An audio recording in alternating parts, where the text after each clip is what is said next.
Senhoras e senhores, bom dia. Sejam todos muito bem-vindos à quarta edição da Conferência Marista sobre Enfrentamento à Violência Sexual Infanto-Juvenil. Eu sou o irmão Sandro, decano da Escola de Direito da PUC-RS e coordenador do Centro Marista de Promoção dos Direitos da Criança e do Adolescente. Inicialmente, gostaria de saudar o conselheiro provincial, irmão Miguel Orlandi, que neste ato representa o nosso presidente, irmão Davis Fischer, saudar a nossa honrosa OAB do Rio Grande do Sul, que apoia este evento, e na pessoa do Dr. Carlos Kremer, digníssimo presidente da Comissão da Criança e do Adolescente, aproveito para cumprimentar os demais membros da comissão. Minha saudação carinhosa aos membros do Comitê Estadual de Enfrentamento à Violência Sexual contra Crianças e Adolescentes, CEVESCA-RS, que também apoiam este evento. Registro a presença de integrantes da Segurança Pública do Rio Grande do Sul, da nossa estimada Brigada Militar e Polícia Civil. Cordial saudação aos colaboradores da Rede Marista, membros da Assessoria de Proteção, irmãos e integrantes do Sistema de Garantias. E também, com alegria, gostaria de registrar a presença dos estudantes da Escola de Direito da PUC-RS. Nesta manhã, estamos reunidos para falar de um tema muito caro, o combate à violência sexual contra crianças e adolescentes. Sabemos que os números são alarmantes. No Brasil, segundo o boletim do Ministério da Saúde de 2022, foram denunciados mais de 35 mil casos de violência sexual com vítimas entre 0 e 19 anos. O maior número da série histórica iniciada em 2015. Todavia, estima-se que só 58% dos casos são apurados. Não bastasse essa triste realidade, crianças e adolescentes passaram a sofrer violência sexual no ambiente digital. Segundo dados da CFENET, no Brasil, a quantidade de imagens de abuso e exploração sexual infantil encontradas na internet cresceu 70% no primeiro quadrimestre deste ano, na comparação com 2022, sendo a maior alta desde 2020. Tal violência, mesmo sem o contato físico, pode ser avassaladora, causando impacto na vida de crianças e adolescentes.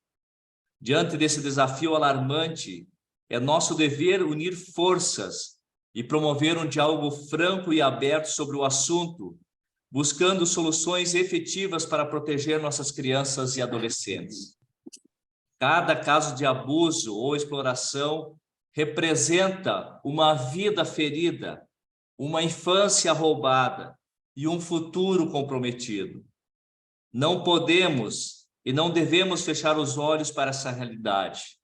Por isso, devemos trabalhar juntos para fortalecer nosso sistema de proteção à infância, aprimorar a capacitação de profissionais e promover uma maior conscientização na sociedade.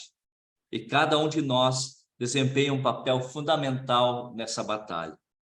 Por fim, aproveito para informar que aqueles que tenham interesse em receber certificado de participação deste evento devem realizar seu check-in no link que será disponibilizado no chat. Aproveito para antecipar os agradecimentos a todos os envolvidos, a equipe do CEPUC, que sempre dá um suporte de excelência. Sem mais delongas, agradeço a presença de todos e desejo uma ótima conferência. E nesse momento, passo a palavra ao conselheiro provincial, irmão Miguel Orlandi, para a sua manifestação.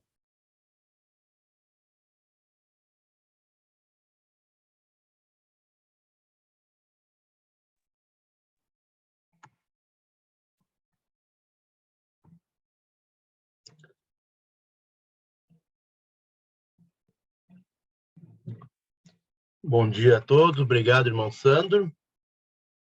Agradeço o momento de estar com cada uma, e o irmão Davis esteve impossibilitado de estar presente aqui nesse momento, nesse primeiro momento, em virtude de um falecimento que ele teve na família, né, de um tio. Então, honrosamente e com alegria também venho representá-lo e estar com vocês neste momento.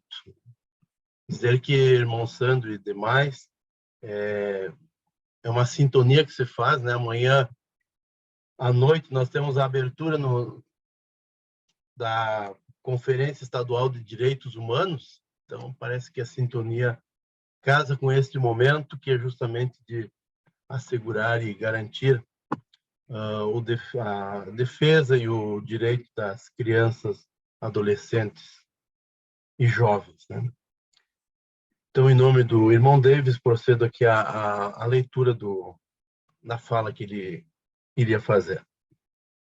É com grande satisfação participar da 4ª Conferência Marista sobre Enfrentamento e Violência Sexual Infanto-Juvenil, promovida pelo Centro Marista de Promoção dos Direitos da Criança e do Adolescente da Rede Marista. Gostaria de saudar a todos os presentes que vêm contribuindo para a manutenção do diálogo e da reflexão em torno dessa temática emergente e urgente em nossa sociedade. Em especial, agradeço o irmão Sandro Bobzi, que, com enorme dedicação, está à frente do Centro Marista de Promoção dos Direitos da Criança e do Adolescente. Como maristas, estamos comprometidos a trabalhar pela proteção e defesa dos direitos das crianças, dos jovens e dos adolescentes, atendendo a um dos apelos da Missão Marista no mundo, que nos pede para sermos presença significativa entre aqueles e aquelas que vivem à margem e esquecidos no mundo. Os dados da violência contra as crianças e jovens são alarmantes. Somente em 2022, a Central Nacional de Denúncias da Safernet recebeu mais de 100 mil denúncias relacionadas ao armazenamento, divulgação e produção de imagens de abuso e exploração sexual infantil. Atentos a este contexto social e à importância de falarmos sobre a proteção de crianças, adolescentes e jovens que estão constantemente expostos a esses riscos, a 4ª Conferência Marista sobre Enfrentamento à Violência Sexual Infanto-Juvenil traz luz ao tema violência, abuso e exploração sexual infanto-juvenil online, criando ambientes seguros para crianças e adolescentes.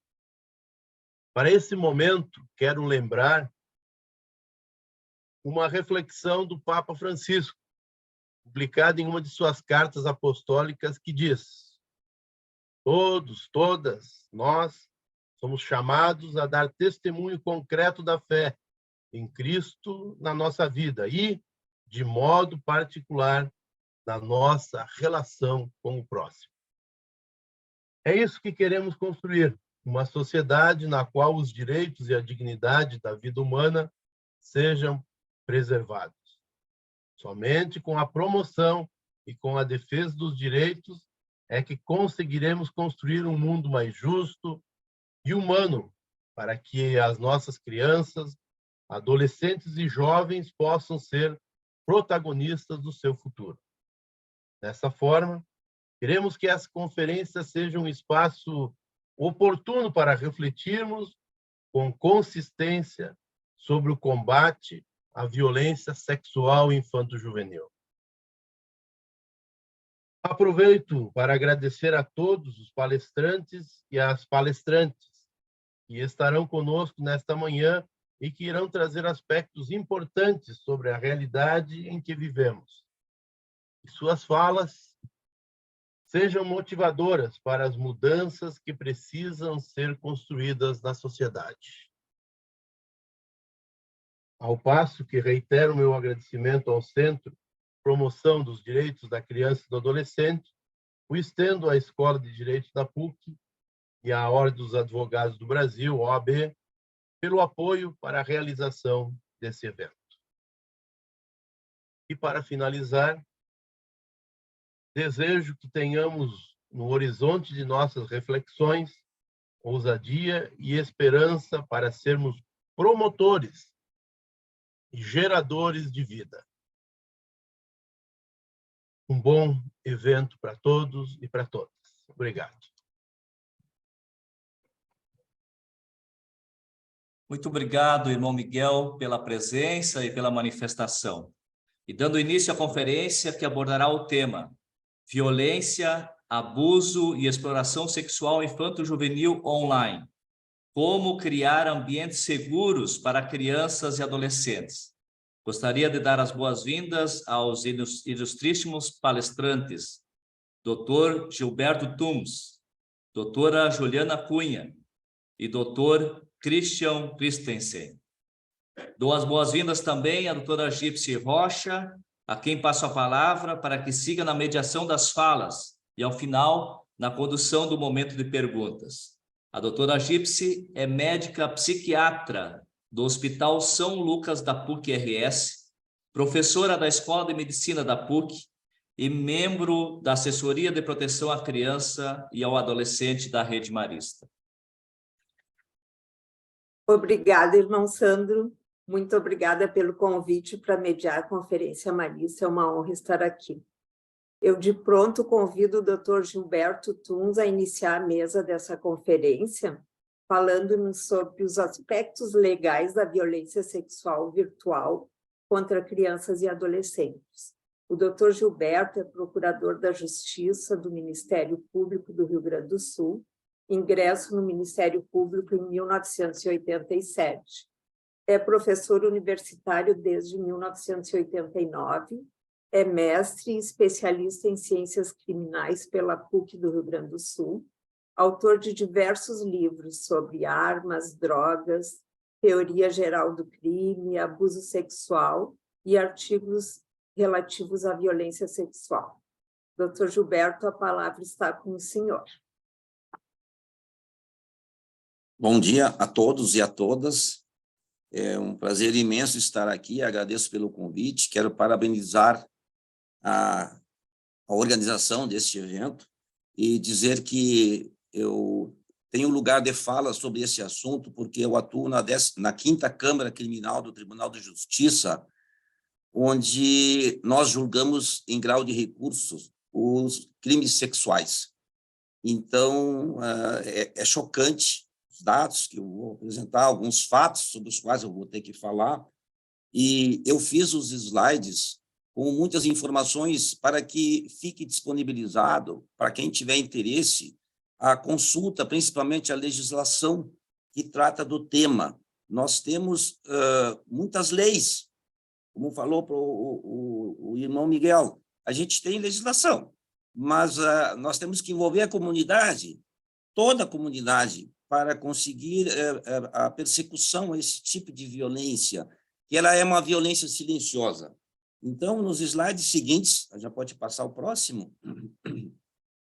eu quero dar o destaque que teve um congresso do Fórum chamado da Infância e Juventude no Supremo da semana passada, e a ministra presidente do Supremo destacou que existem 32 milhões de crianças e adolescentes em situação de pobreza. Irmão Miguel, 32 milhões em situação de pobreza, e é ali que também se facilita a violência, porque a gente sabe que num espaço reduzido, às vezes só tem uma cama num barraco, crianças dormem amontoadas com seus pais, enfim, as possibilidades são infinitas. E uma pesquisa da Unicef revelou que 90% dos agressores sexuais estão em casa. Quer dizer que a vítima está dentro de casa. Claro que nos crimes virtuais não é assim. Na próxima lâmina, nós vamos ver logo em seguida, né? E nós temos casos onde um médico estava aqui em Porto Alegre e a vítima dele estava em São Paulo.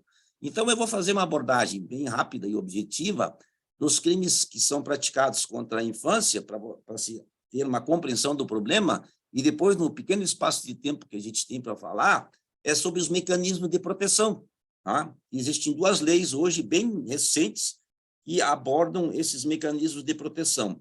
O ECA, que é o Estatuto da Criança e Adolescente, ele traz uma mudança em relação à visão que se tem sobre criança, porque eu, quando entrei no Ministério Público, doutora Gypsy, existia o Código de Menores, em 1989, ele teve vigência até essa data, e era um estatuto de repressão à criança, e mudou o enfoque depois da Constituição.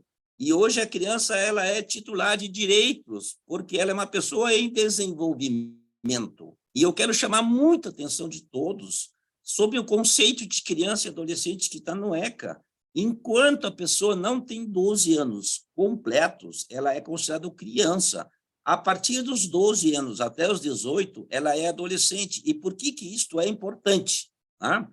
Porque a questão do tratamento que se dá, por exemplo, o Conselho Tutelar, nos casos de infrações praticadas por crianças, quem trata é o Conselho Tutelar. A criança não vai numa delegacia de polícia quando ela é autora de alguma coisa ilegal.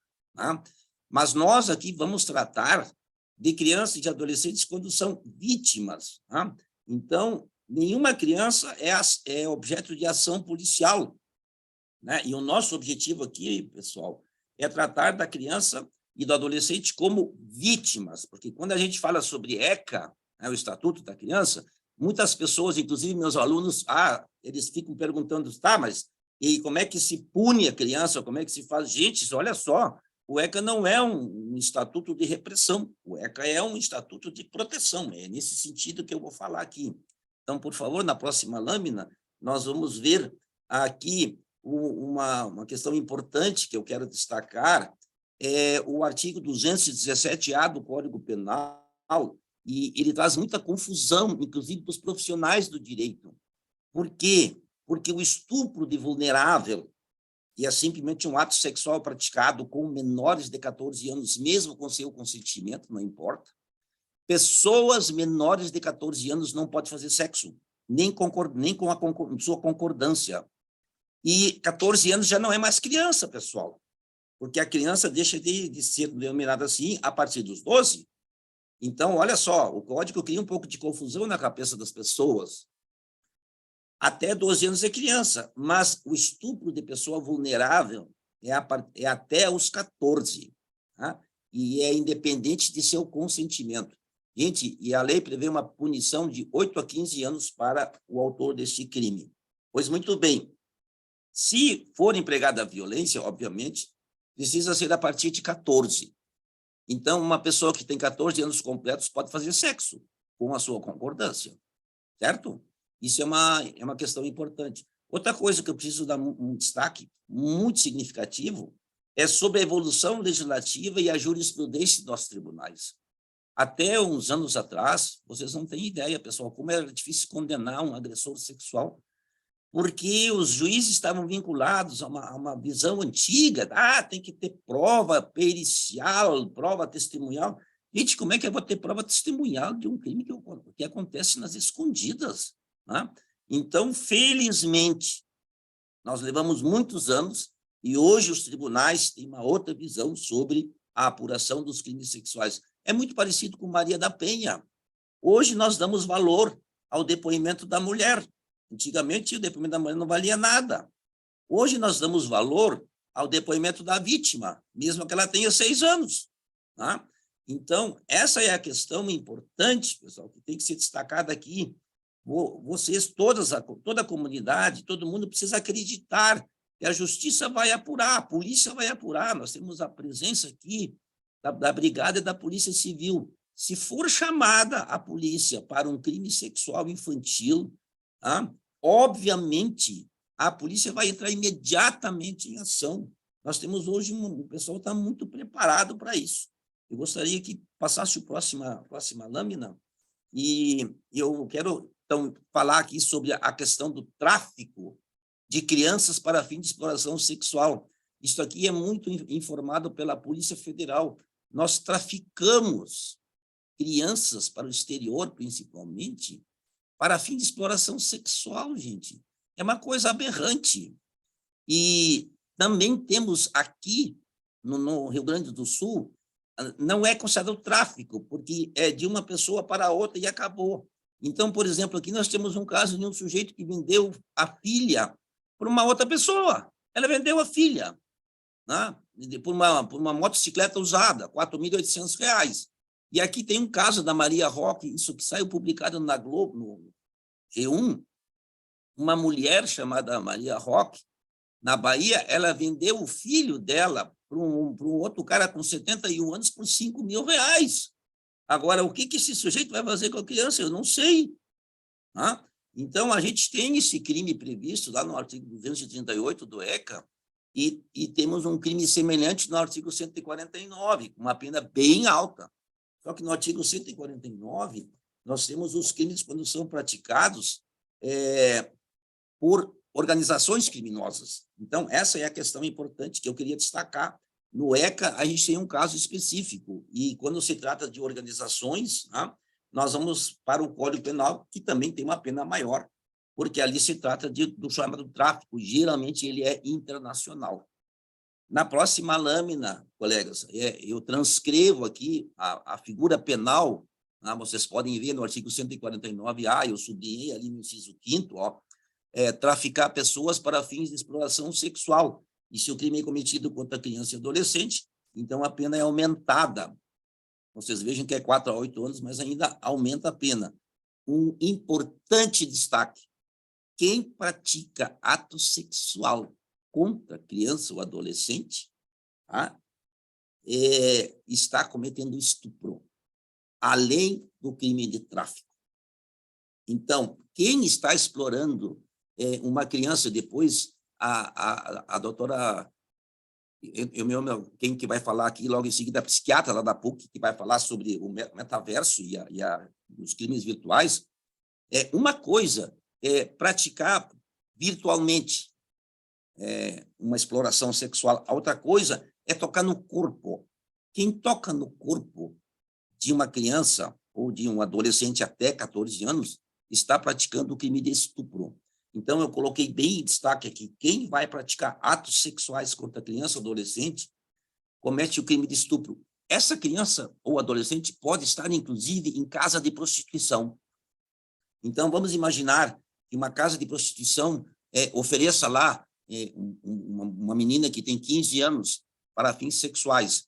A pessoa que está explorando a casa tem um tipo penal próprio e quem praticar um ato sexual com essa pessoa também tem uma previsão, só se a criança tiver, se for uma criança, né, ou se for um adolescente abaixo de 14, haverá crime de estupro.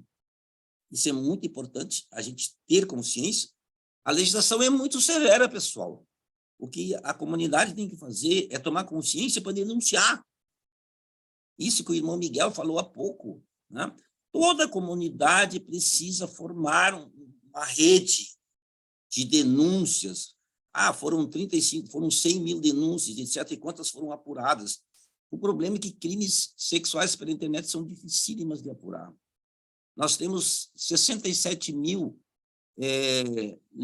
sites de pornografia infantil. E isso está na Dark Web. Dark Web, ela é abaixo da Deep Web. Nós temos 3 níveis de web, né? A web de superfície, que é aquela que é aberta para todo mundo. Depois nós temos a Deep Web, que é das corporações, enfim, etc., né? Como é a nossa aqui, que eu acho que vai ficar na Deep Web. E depois nós temos a Dark. A Dark não fica rastro para a polícia pegar o sujeito. Tá?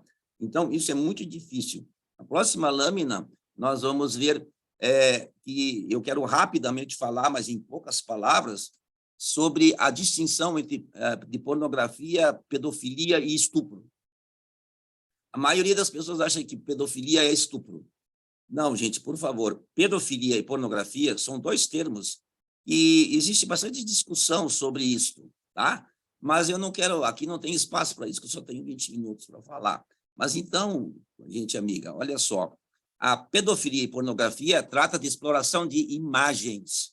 A gente tem um caso de um médico aqui de Porto Alegre, né, que ele foi flagrado, isso está numa lâmina, logo a seguinte nós vamos ver isso, ele tinha 12 mil imagens de pornografia de criança em cena de pornografia, de sexo explícito, ou sexo explícito em criança, no caso, não foi. Foi criança pornográfica, em posição pornográfica. Tá? Como é que a gente vai entender isso? E aqui eu coloco um exemplo para ficar mais claro. Na Universidade famosa de Yale, foi feito um estudo, pessoal, e o que aconteceu ali? 12% de homens disseram que tinham atração por crianças nuas, cenas de crianças nuas, quando tiveram que se identificar. E quando não foi necessário se identificar, 37% disseram que sentiam atração para a contemplação lasciva, ou seja, olhar criança em cena de nua. Simplesmente isso. Então, isso assusta. Eu estou muito assustado. Honestamente, eu acho que nós estamos caminhando para uma sociedade e não sei para onde nós vamos. Honestamente, não sei. Então, o termo usado como pedofilia, ele é uma perversão sexual, ele é uma parafilia, ela é uma obsessão doentia por crianças em contemplação lasciva. Tá? Então, seriam imagens de exposição de genitais ou cena de sexo explícito. Isso está no código, está no ECA, né? E eu pediria que passasse a próxima lâmina, porque está aqui a decisão do Tribunal de Justiça, quem quiser olhar essa decisão por curiosidade, né? Isso aqui é um caso de um médico, pessoal, médico, né?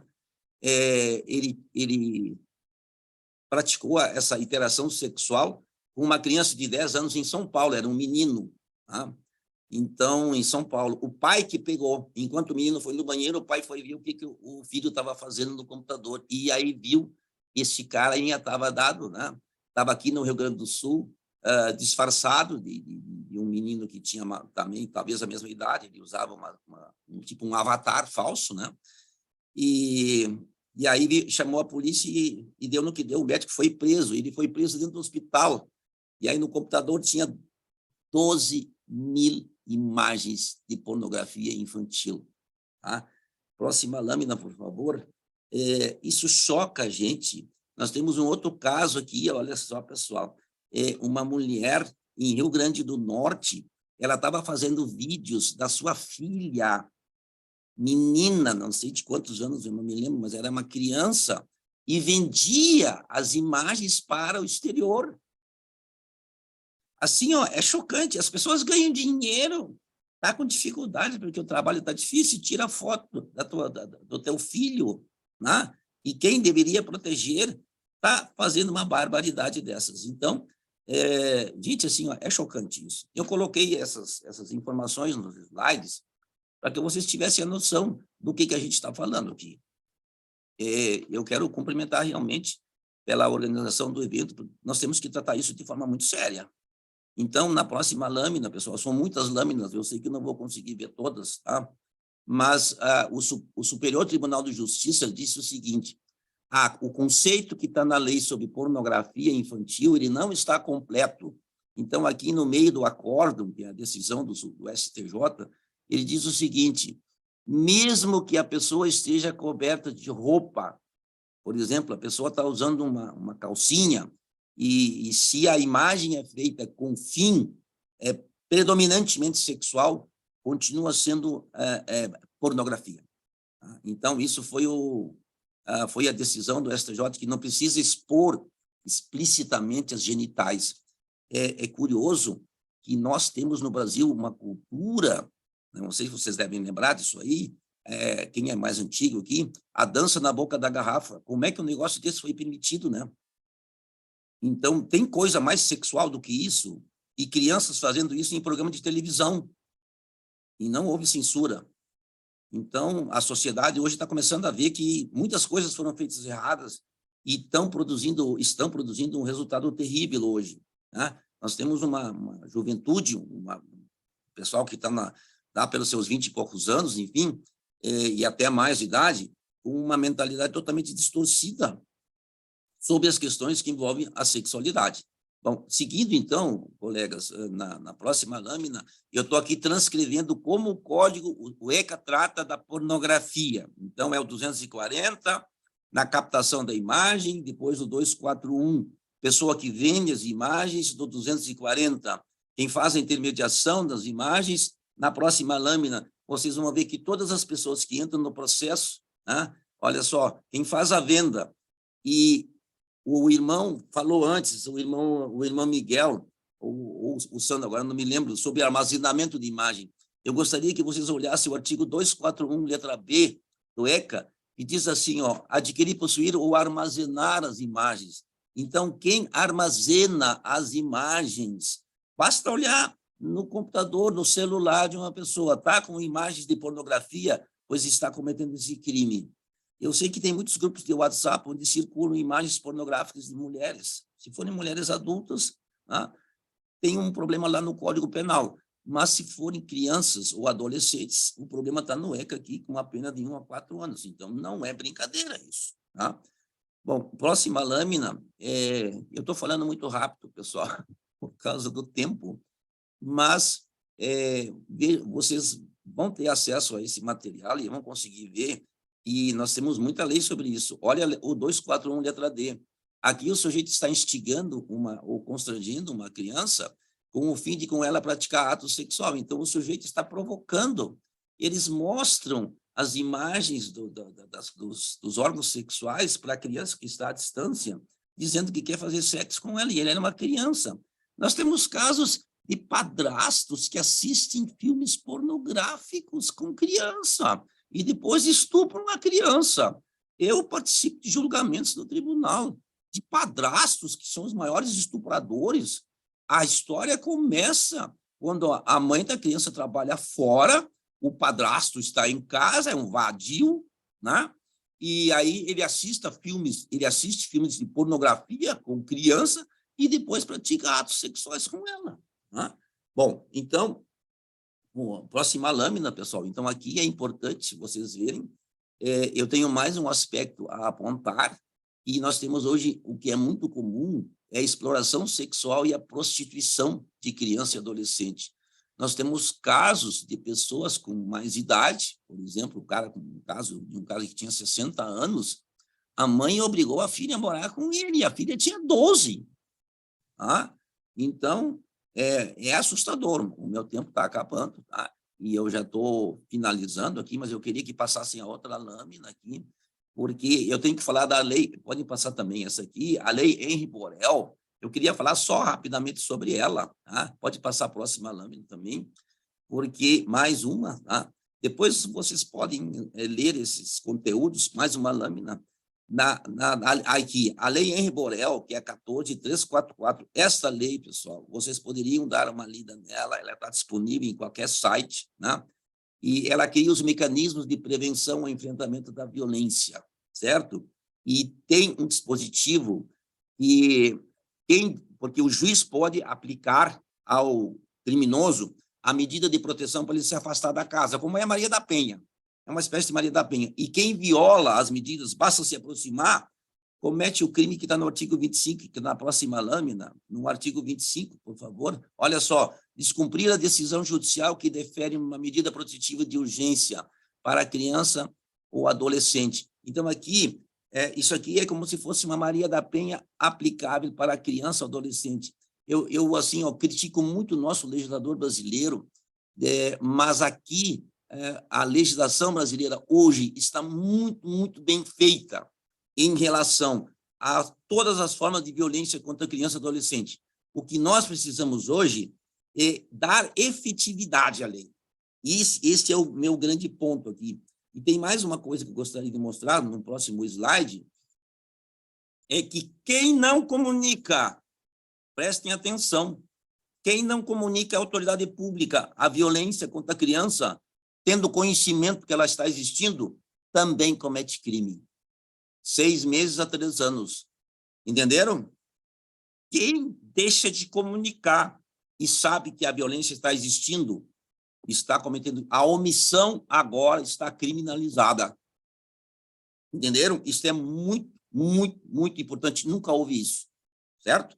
Então, assim, enfoque nota 10 sobre o artigo 26 da lei do Henri Borel, porque a não comunicação vai gerar a responsabilização de pessoas que podem ser vizinhos, às vezes são parentes, pessoas que estão próximas. tá? Na próxima lâmina, eu já tô terminando, tá? Nós temos um crime contra as autoridades. Vocês devem ter assistido ao caso da Mariana Ferrer, quando no depoimento dela.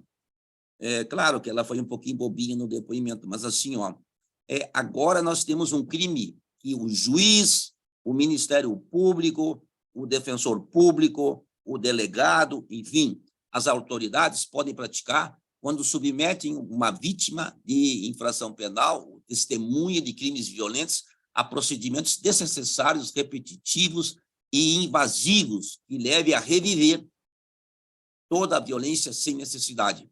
Isso aí é o caso de esculachar uma vítima sexual, não acreditando nela e fazendo um deboche. Tá? É um crime previsto hoje na lei do abuso de autoridade. Muito boa providência, é o artigo 15A da lei do abuso de autoridade. Na próxima lâmina, já vou terminar, tá, gente? Nós temos uma outra lei aqui, que é a Lei 13.431, é a lei de 2017, é uma lei que instituiu o sistema de garantias para a criança e o adolescente quando se coleta a prova. Né? E aqui tem toda uma forma. Na próxima lâmina, por favor, nós vamos ver que tudo que se fez em matéria de legislação para proteger a mulher vítima de violência doméstica existe agora para a criança, também vítima de todas as formas de violência sexual. Eu estou, assim, numa situação muito confortável de ver a aplicação efetiva dessa legislação. E, com isso, nós vamos conseguir enfrentar, não de forma completa, mas, pelo menos, diminuir a violência e fazer com que as pessoas saibam que, quando estão diante de uma situação dessa, que isso configura crime. Tá? Então, a gente vai colocar muitas pessoas a salvo, mas a gente não vai conseguir acabar. O que me entristece mais é como as pessoas hoje estão tratando com essa questão da sexualidade relacionada com criança e adolescente, tratando uma criança como um objeto sexual. Gente, vamos pensar só um pouquinho. Como é que um ser humano adulto pode sentir atração por um bebê desnudo? Isso é muito doentio. Nós temos uma psiquiatra que hoje pode falar aqui, mas é uma parafilia isso. Mas a pessoa sentir prazer com isso e comprar uma imagem de um bebê que está numa posição, sabe-se lá qual, mas que está sem roupa, e isso gera prazer. Então, gente, isso é enlouquecedor, isso arrepia, porque nós temos uma grande comunidade. Eu estou falando sobre essa da comunidade de Yale, os estudantes numa universidade dos Estados Unidos. Né? 37% de aluno de universidade masculinos dizendo que se sentem atraídos por imagens de pornografia infantil. É chocante, é chocante. Tá? E o difícil é responsabilizar isso. Eu sei que tem uma palestrante aqui que vai falar sobre o metaverso, mas existem muitos programas, no caso o Emule, que foi usado desse menino de São Paulo, que foi abusado em São Paulo, e o abusador era um médico aqui, e eles se transformam numa espécie de avatar, a criança fica nua do outro lado, e o sujeito meio que toca de forma virtual na sua vítima. É uma coisa monstruosa. O que eu fico pensando? Como essas crianças vão se desenvolver no futuro, de uma forma sadia. Então, eu tenho mais informações, enfim, mas vão ficar nas lâminas, vão ficar disponíveis, de fácil leitura e de fácil compreensão. O que eu queria só é dizer que nós temos mecanismos legais. Isso que o irmão Miguel falou antes, que a comunidade precisa se reunir, e nós temos os mecanismos. Nós temos. O que nós precisamos é conscientizar. E se a pessoa não quer se envolver porque acha que vai acontecer uma coisa com ela, ela pode fazer uma denúncia no Disque 100 e ficar, né, de forma que as informações dela são protegidas pelo sigilo. Certo, pessoal? Muito obrigado pela atenção. Eu me coloco à disposição, se tiverem que fazer alguma pergunta, eu me coloco à disposição para responder. Muito obrigado pela atenção e desculpe por ter ultrapassado o tempo. Agradecemos ao Dr. Gilberto pela participação. Só para lembrar, né, novamente, quem tiver questionamentos poderá enviá-los ao chat e as perguntas serão direcionadas no momento do painel, após as apresentações. Então, dando seguimento à conferência, eu convido para a segunda reflexão a doutora Juliana Cunha, para nos falar sobre a violência sexual contra crianças e adolescentes no metaverso, como minimizar os riscos. Bem-vinda, doutora Juliana. Doutora Juliana é psicóloga, psicanalista, mestre em Cultura e Sociedade pela Universidade Federal da Bahia. Na SaferNet Brasil, ela é diretora de projetos especiais com foco em empoderamento e segurança de crianças, adolescentes, jovens e mulheres. Ela idealizou e coordenou, dentre outros, o projeto Safer Lab, um laboratório de inovação para apoiar jovens criadores a enfrentar o discurso de ódio na internet. É responsável pelo Helpline, um serviço nacional que oferece orientação online sobre o uso seguro da internet, escutando o que os adolescentes pensam sobre privacidade, nudes, cyberbullying e outras questões relacionadas aos direitos humanos. Ela também desenvolve materiais pedagógicos, palestras e campanhas de conscientização sobre o uso cidadão da internet no Brasil. Doutora Juliana, a palavra está contigo. Muito obrigada. Bom dia a todas as pessoas que nos acompanham. Quero agradecer o convite da Rede Maristas para estar aqui para falar de um tema cada vez mais relevante que gera uma série de preocupações.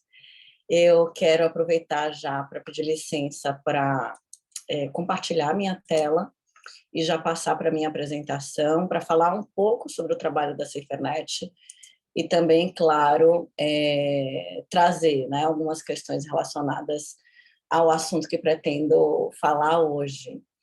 Bom, para quem não conhece, a SaferNet é uma organização não governamental que defende e promove direitos humanos há mais de 17 anos. A gente nasceu em final de 2005, quando nascemos, como se diz, na internet era quase tudo mato, e desde então a gente vem trabalhando para enfrentar crimes e violações contra crianças e adolescentes e também contra alguns grupos que são mais vulneráveis à violência. E a gente faz isso através de uma Central Nacional de Denúncias de Crimes e Violações contra os Direitos Humanos. Então, a gente tem 3 frentes de atuação. Uma delas envolve a parte de responsabilização, onde a gente recebe as denúncias de imagens de abuso sexual infantil, mas também de discurso de ódio, como neonazismo, xenofobia, racismo, LGBTfobia e outros. E a gente faz isso cooperando com as autoridades que têm acesso a essa base de dados com as denúncias recebidas pela SaferNet, tanto pelo Ministério Público Federal, alguns ministérios públicos estaduais e também a Polícia Federal. A gente também é membro de uma rede internacional, na verdade são 3 redes internacionais, porque para enfrentar esse tipo de crime precisa haver alguma atuação transnacional. A gente é membro de uma rede de hotlines, que é como a gente chama essas linhas de denúncia, que é o InHope, que reúne mais de 40 países que oferecem esse tipo de serviço de recebimento de denúncias.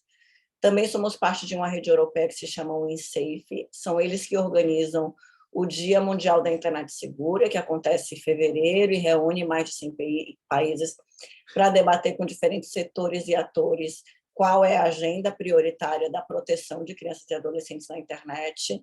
E, além disso, a gente também é membro de uma rede internacional de linhas de ajuda, como a SaferNet atua aqui. Então, além do trabalho de responsabilização, como eu tinha dito, a gente tem um segundo eixo, que é de educação, e que envolve capacitação de autoridades, treinamento de professores, sensibilização de crianças e adolescentes, campanhas, materiais, projetos que levem esse tema para as escolas, e também a gente tem um terceiro eixo, que é esse de apoio e acolhimento às vítimas. E aí eu queria trazer só alguns números. Bom, foram, ao longo desses 17 anos, mais de 4.634.000 denúncias recebidas pela Cefernet e mais de 36 mil vítimas que obtiveram orientação. Também, se vocês quiserem dar uma olhada, vocês conseguem acessar por esse endereço mais dados, inclusive esse mapa que está disponível também no site, que mostra os números das denúncias. Então, os números da pornografia, de denúncias de imagem de abuso sexual infantil foram quase 2 milhões. Então, digamos que pelo menos 40% das denúncias recebidas pela Cefernet envolvem violência sexual contra crianças e adolescentes. E como vocês próprios já ouviram, a gente teve sim um crescimento nesses últimos 4 meses de 70% de denúncias. Então, foram em torno de 20 e tantas mil denúncias só nos primeiros 4 meses de 2022. Mas vocês conseguem olhar esses dados, inclusive por tipo, ano a ano, quais foram mais removidas nesse mapa que está disponível no nosso site. E aí, entrando especificamente no tema de hoje, primeiro, acho que é importante situar o que é que a gente está falando quando a gente usa o termo metaverso, né?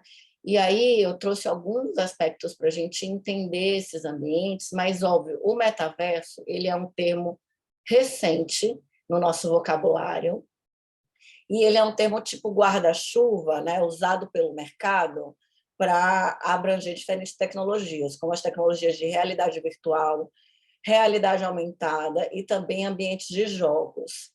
É claro que a gente pode estabelecer alguns aspectos que são próprios desse ambiente. O primeiro é de que é um espaço de realidade virtual que reúne multiusuários, né? São vários usuários aí que se encontram, né?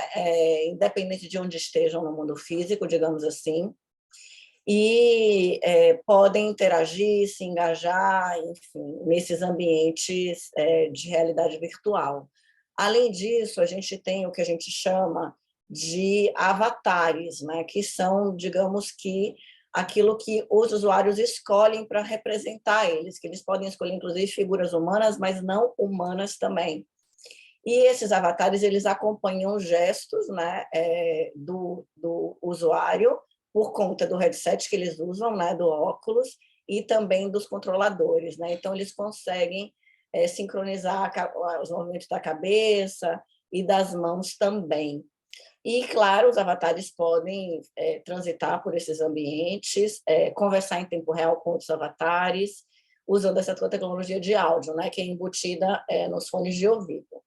Um outro aspecto é a questão dos objetos 3D. Ou seja, você tem nesses ambientes objetos que são modelos 3D e que são trazidos, né, para o espaço do metaverso. Ou seja, os designers eles podem criar esses objetos, incorporar feedbacks, inclusive ajustar também esses objetos, né, na própria plataforma, sem precisar fazer isso no mundo físico. E, claro, objetos físicos existentes no mundo físico podem ser recriados no metaverso e suas contrapartes também no mundo real.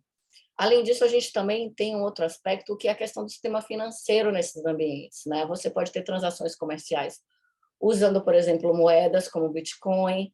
Você tem os tokens não fungíveis, né, que são os NFTs, que também são moedas e transações que podem ser feitas próprias, com propriedades específicas desses ambientes, né, digitais, ou seja, usados como moeda, como bens digitais. E um outro aspecto que eu queria trazer é a questão do senso de presença e de incorporação, assim. Então, uma das características do metaverso é esse ambiente que ele é inteiramente imersivo, né? Você tem aquela sensação peculiar de estar presente e mais, de ter menos distrações, né, do mundo físico, quando, por exemplo, a gente está só com uma tela, né?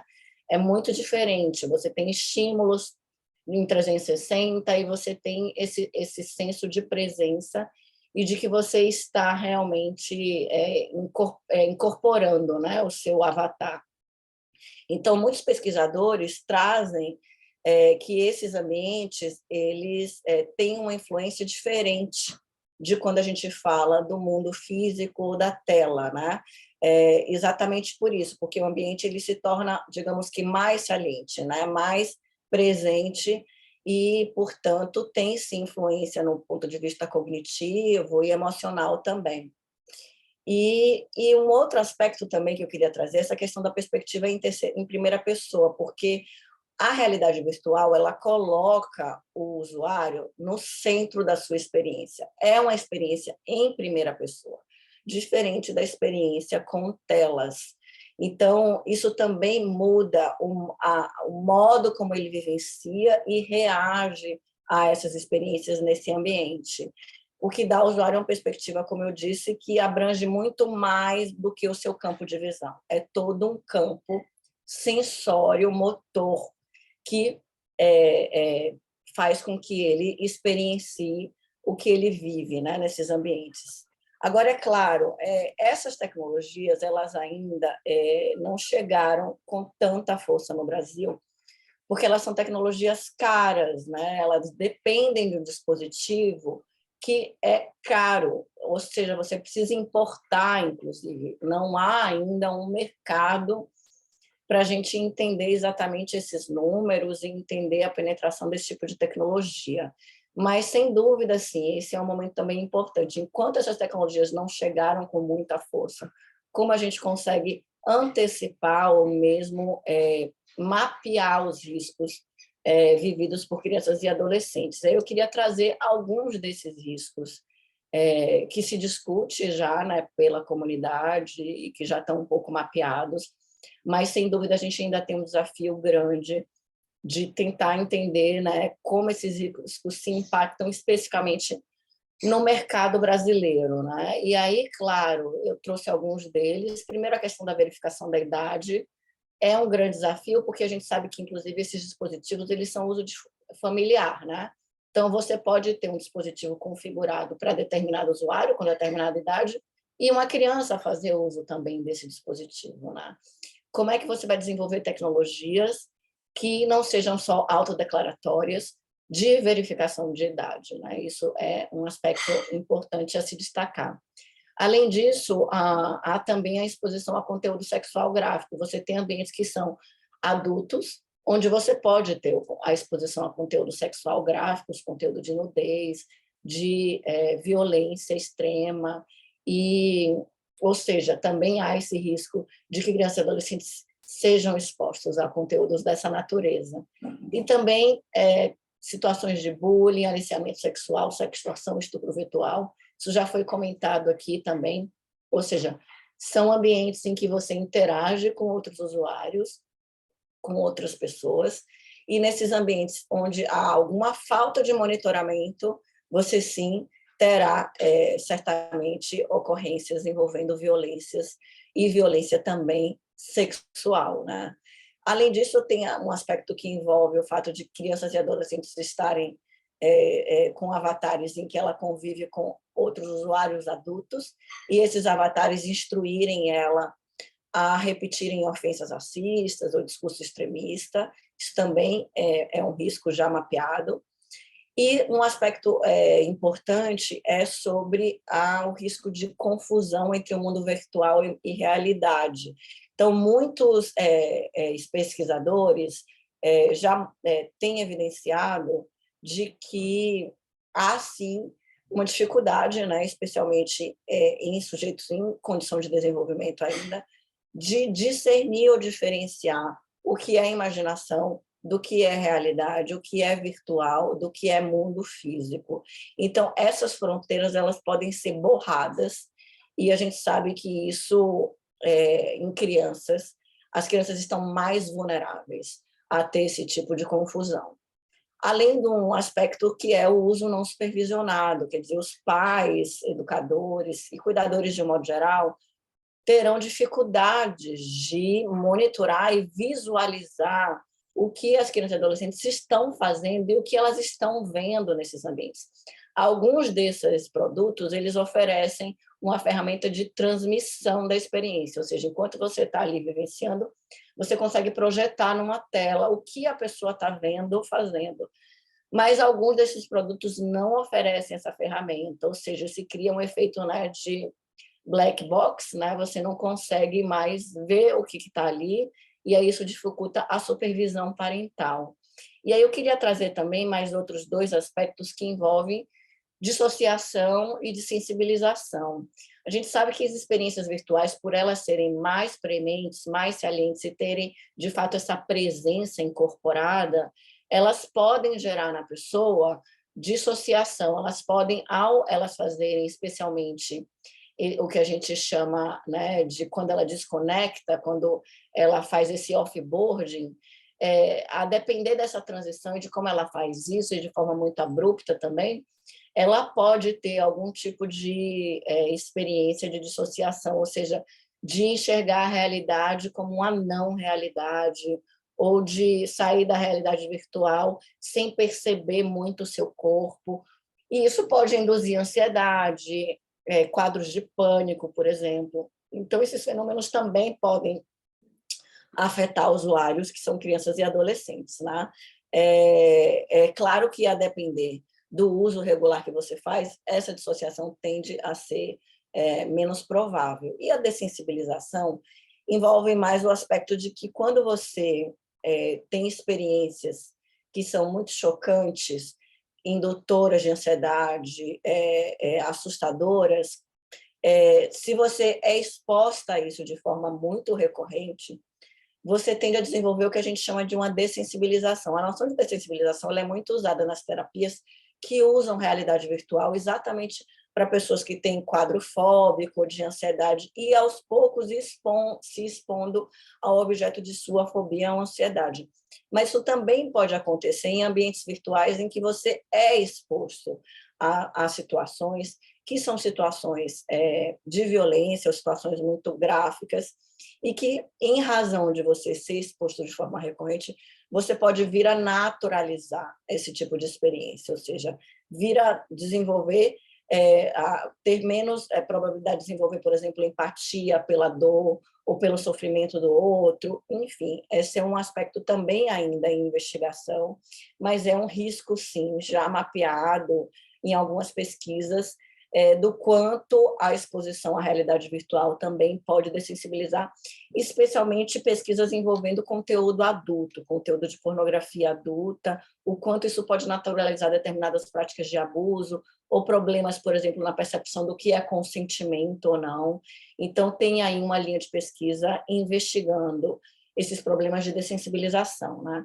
Além disso, também tem alguns riscos de dano físico, se a pessoa não configurar bem seu ambiente, né? Como ela está com o headset, que impede ela de ver o ambiente externo, ela pode, no jogo, na atividade que ela está ali engajada, acabar, se ela não tiver configurado bem o ambiente, acabar se machucando ou tendo algum tipo de dano, inclusive no próprio ambiente que ela está ali em atividade na realidade virtual.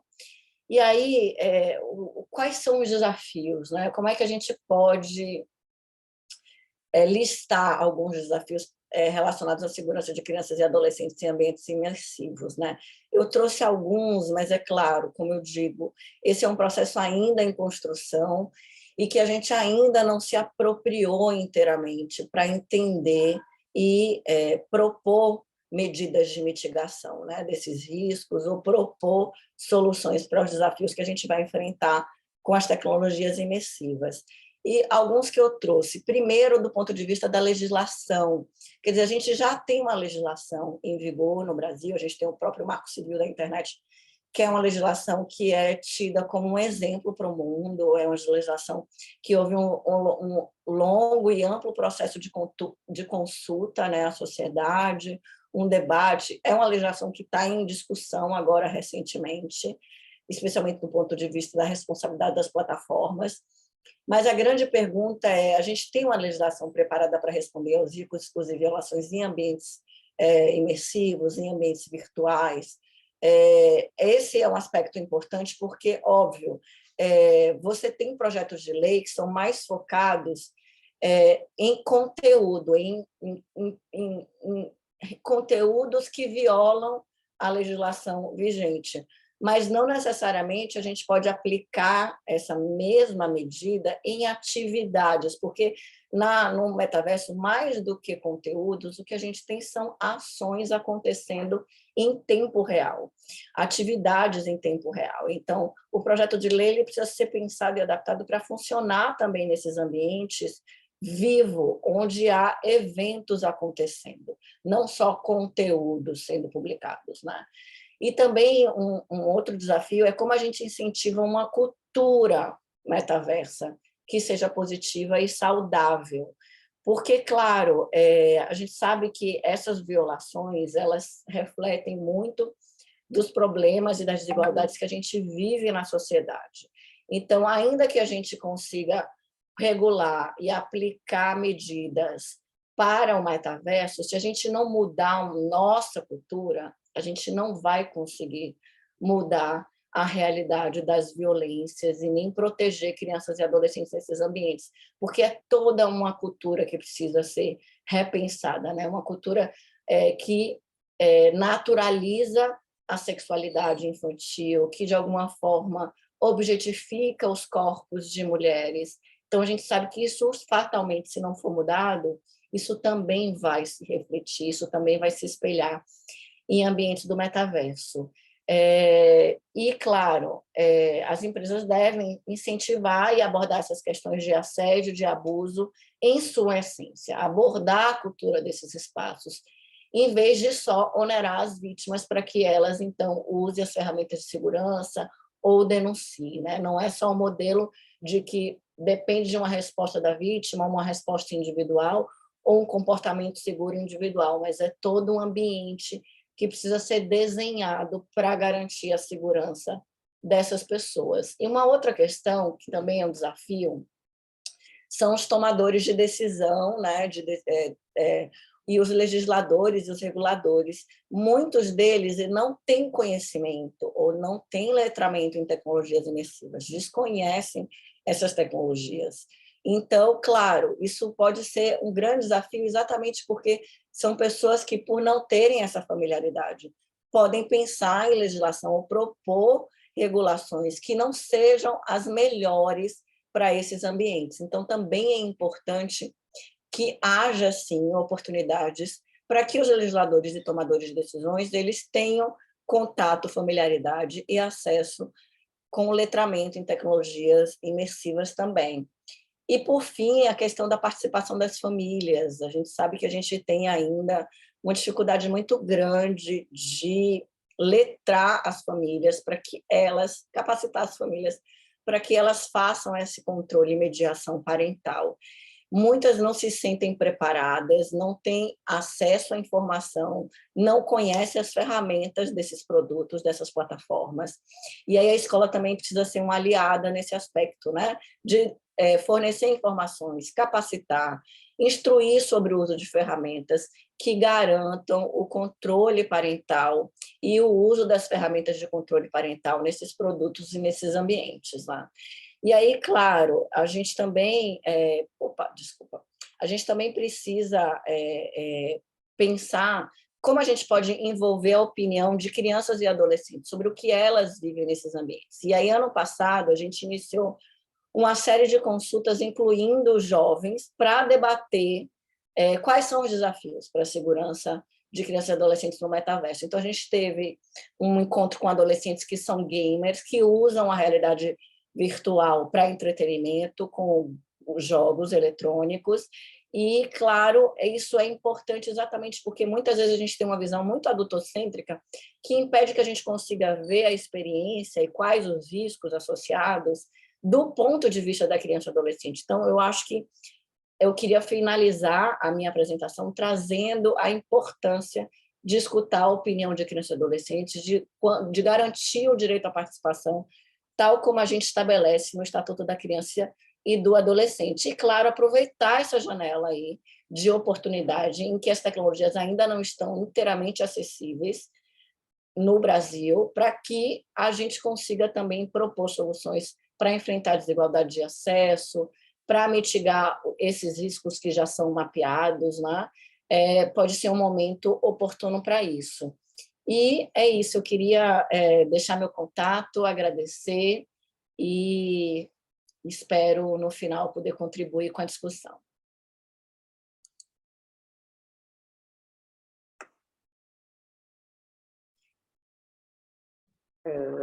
Agradecendo a professora Juliana pelas contribuições. Seguimos recebendo as perguntas pelo chat, né? Como terceira reflexão sobre o tema da violência sexual no ambiente virtual, gostaríamos de chamar o Dr. Christian Christensen para nos falar sobre os impactos psicossociais da violência sexual sem contato físico. O Dr. Christian possui graduação em psicologia pela PUC do Rio Grande do Sul, em 92, mestrado em Psicologia do Desenvolvimento pela Universidade Federal do Rio Grande do Sul, a URGS, em 96, e doutorado em Psicologia do Desenvolvimento pela Universidade Federal do Rio Grande do Sul, a URGS, em 2005. Ele é especialista em neuropsicologia e possui formação em terapia cognitiva pelo Beck Institute for Cognitive Therapy and Research, nos Estados Unidos. Atualmente, ele é professor titular do programa de pós-graduação em psicologia na Pontifícia Universidade Católica do Rio Grande do Sul. É coordenador do grupo de pesquisa em cognição, emoção e comportamento e coordenador do Núcleo de Estudos e Pesquisa em Trauma e Estresse, o NEPT, da PUC. Bem-vindo, Dr. Christian, a palavra está contigo. Obrigado, doutora Gibson, pela gentil apresentação. Bom dia a todos e a todas, né, aos colegas da mesa, professor Gilberto, doutora Juliana. Também agradecimento especial à Rede Marista pelo convite, pela oportunidade de poder estar aqui conversando com você sobre esse tema, que para mim acho que é muito próximo. Assim, tá? Eu estava fazendo as contas. Em 1993, eu fui fazer mestrado e a minha dissertação de mestrado foi sobre abuso sexual em meninos. Foi a primeira dissertação nesse tópico específico na América Latina. E aí eu me dei conta que eu estou há 30 anos trabalhando e estudando estas questões. Então, o tempo passa, né? E é um tema que eu acho particularmente muito interessante, muito desafiador, sobre uma série de aspectos. Eu vou só aqui minimizar um pouquinho a minha janela. Bom, o que cabe a mim entrar hoje na discussão tem a ver com os aspectos psicossociais da violência sexual sem o contato físico, né? E eu acho que vai casar muito com o que o Gilberto e a Juliana apresentaram antes, né? A gente tem trabalhado muito com pesquisa no programa de pós-graduação. É importante dizer que todo esse esforço ele é financiado com recurso público, então eu estou aqui colocando as agências de fomento que nos apoiam. A doutora Gibson falou, eu coordeno um núcleo, que é o Núcleo de Estudos e Pesquisa em Trauma e Estresse, é uma estrutura de pesquisa da PUC do Rio Grande do Sul, que envolve aí vários grupos de pesquisa, colegas da área da psicologia, da medicina, colegas da área da biologia, e o Rodrigo fez um levantamento. Nós somos o grupo de pesquisa mais produtivo e de maior impacto na América Latina nesta área, justamente de maus tratos na infância e na adolescência. Então, a gente vem trabalhando há muitos anos com isso, desde pesquisas pré-clínicas, né, em modelos animais, até psicoterapia com crianças, adolescentes e adultos, né? Então, é algo que a gente vem desenvolvendo já há algum tempo aqui na universidade. Nós temos um ambulatório desde 2010, né? Então, assim, essa estrutura de pesquisa tem um braço de assistência, que é o ambulatório, no qual não há um custo para o usuário, onde nós fazemos, né, toda uma parte de avaliação, de psicoterapia, né, e também disseminação do conhecimento.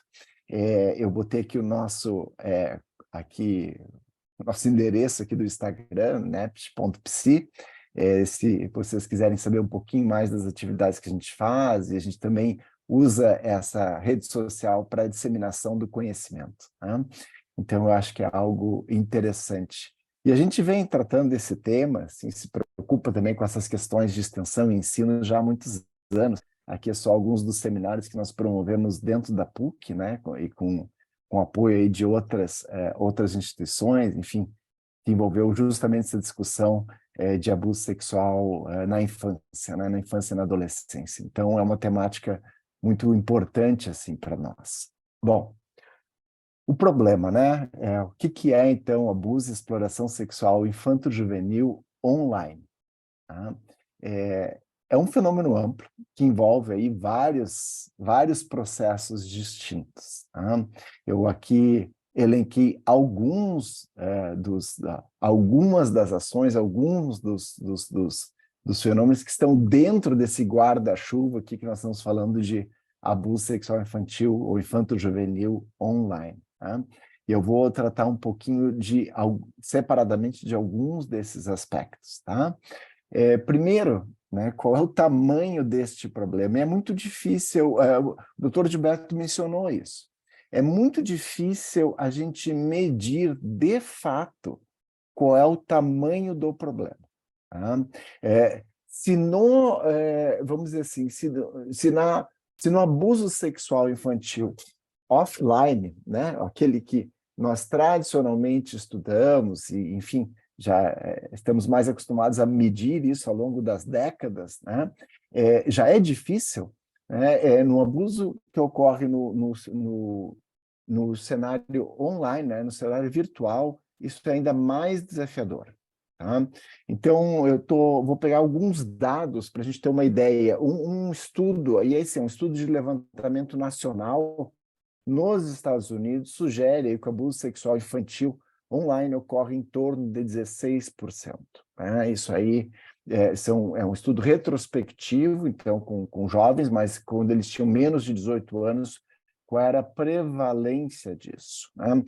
Um outro estudo, aqui com estudantes espanhóis, esse sim de 12 a 15 anos, né, sugere que em torno de 25%, né, dos estudantes já relatou ter sido vítima aí de solicitação sexual online. Tá? E pelo menos 1 em cada 10, ou 10%, relatou ter sido vítima de interações sexualizadas no contexto de relacionamentos online, né? De situações online. Né? Sugerindo aí também um aumento ao longo do tempo. A doutora Juliana mostrou os dados da SaferNet e isso é algo muito interessante, possivelmente a melhor estatística que nós temos no Brasil é esta, né, que a SaferNet produz. Né? Então, isso também nos dá uma ideia do tamanho do problema no mundo, mas também no Brasil. Isso é muito importante para nós. Né? É interessante, porque quando a gente olha o fenômeno dos maus tratos, alguns tipos de maus tratos vêm diminuindo, né, em vários países. Mas claramente, o abuso sexual infantil, infanto-juvenil online parece estar aumentando. Tá? Que fatores de risco, ou seja, que mecanismos aí contribuem para que esse problema fique desse tamanho? Tá? Um fenômeno importante da gente entender o que são os fatores de risco e fatores de proteção tem a ver sobre como é que a gente olha para isso. Tá? E a gente tem optado olhar por uma perspectiva que é desenvolvimental, ou seja, vamos entender como é que isso acontece ao longo do ciclo vital, como é que a criança, que depois se torna um adolescente, se torna um jovem, em que aspectos do desenvolvimento, ou que processos do desenvolvimento implicam isso, mas vamos entender que esse desenvolvimento se dá num contexto, então se dá numa ecologia. E aí nós vamos falar de diferentes níveis, né, nos quais a criança e o adolescente transitam ou transicionam e que impõem riscos específicos. Então, a gente estuda riscos que ocorrem no contexto do indivíduo, riscos que ocorrem no contexto da família, da comunidade mais ampla, ou mesmo fatores sociais e culturais. Por exemplo, a presença, em maior ou menor grau, de legislação. Este é um fator de risco para várias formas, né, e proteção, no caso, tendo maior grau de legislação, né, é um fator, então, de proteção para várias formas de maus-tratos, inclusive abuso sexual. Tá? Agora, por outro lado, né, uma cultura mais permissiva, algo que o doutor Gilberto mencionou, né, uma exacerbação da sexualidade ainda na infância, isso obviamente contribui, né, em termos de aumentar o risco para o problema, né, para que esse fenômeno do abuso sexual ocorra. Quando a gente vai olhar então, fazer a conta disso, ou seja, qual é o peso de cada um desse fator, aí a gente tem que olhar para os estudos. Né? E talvez a melhor evidência sejam esses estudos que olham para vários estudos separados, isolados, juntam tudo e fazem uma análise desses estudos. A isso nós chamamos de uma meta-análise. É quando você agrupa vários estudos isolados e consegue dizer algo sobre isto. Né? Você consegue calcular coisas sobre isso. Então, fatores de risco para abuso sexual infantil. A criança, né, ter sido uma vítima prévia é um fator de risco para uma nova forma de abuso, ou mesmo os seus familiares terem sofrido abuso na infância ou na adolescência. Problemas que ocorrem, então, na dimensão dos pais, né? Quando há muita violência conjugal na residência. Problemas de parentalidade, né? Uma baixa qualidade na interação dos pais com os filhos. Uma família que tem uma estrutura não nuclear, isso é um risco aumentado para abuso. Né? Problemas familiares, famílias muito isoladas, problemas na criança, a criança ser do sexo feminino, sim, isto é um fator de risco aumentado para abuso sexual na infância. Quando a gente vai olhar para fatores mais específicos do abuso sexual infantil online, né? Ser do sexo feminino, ser não heterossexual e ter pais com baixa escolaridade. Isso são preditores bastante importantes para abuso sexual infantil online. Né? E aí, quando a doutora Juliana falou sobre o letramento dos pais e das famílias para navegar neste contexto onde as crianças e adolescentes vivem hoje, que são de interações online, isso é muito importante. É óbvio que a baixa escolaridade dificulta enormemente os pais acessarem, mesmo compreenderem como se dão as interações nesse contexto. Tá? Um outro fator importante, o abuso sexual que ocorre offline, né, precoce, ou seja, mais cedo na vida do indivíduo, é obviamente um fator preditor para o abuso sexual infantil online. Tá? Bom, agora nós vamos olhar quais são os efeitos disso, quais são as consequências.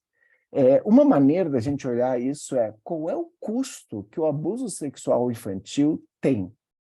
Nós sabemos que quando a gente vai olhar no longo prazo, adultos que sofreram abuso, então, adultos que sofreram abuso sexual na infância, quando comparados com adultos que não sofreram, ganham menos dinheiro, tá, na vida, têm menos possibilidade aí de ter bens materiais, tem um aumento de 3 vezes de ficar sem trabalho, né, sem emprego por motivos de doença ou invalidez, mais chance de desemprego, menos chance de ter um curso superior.